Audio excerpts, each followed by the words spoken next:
people have to learn. I mean, one of the great things about harm reduction is that, as represented by the treatment approach called motivational enhancement, it says, why don't you come up with what you think is going to be the best way for you to deal with your substance problem?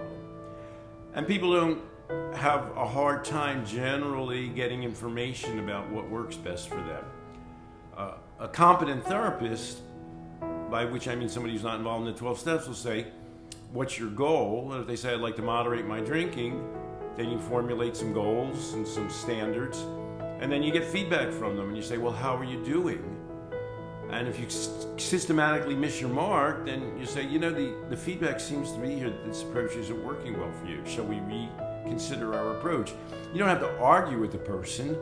You present their own experience. You only reflect, as appropriate to motivational enhancement, their own experience to them, and they can make up their own minds. Abstinence as an approach can make perfect sense, and people should come to that realization themselves. Of course, that doesn't mean that that's dictated for their lifetime. The famous Irish actor who towards the end of his career actually appeared in the series. What's that series called? With the kids and the witches and all that, the rooms.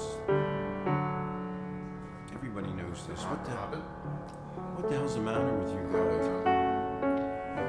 In any case, he admitted that after he'd been bragging about being in recovery for 20 or 30 years, that he started having a Guinness towards the end of his life at the local pub.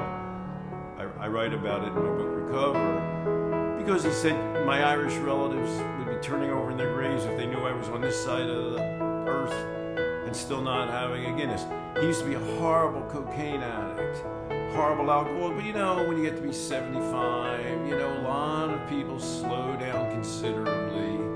People that you would have put in the bottom of your list as controlled substance users suddenly develop the potential to do that.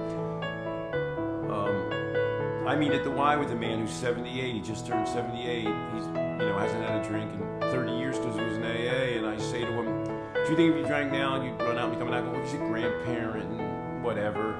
He says, well, I don't want to risk it. And I said, well, that wasn't my question.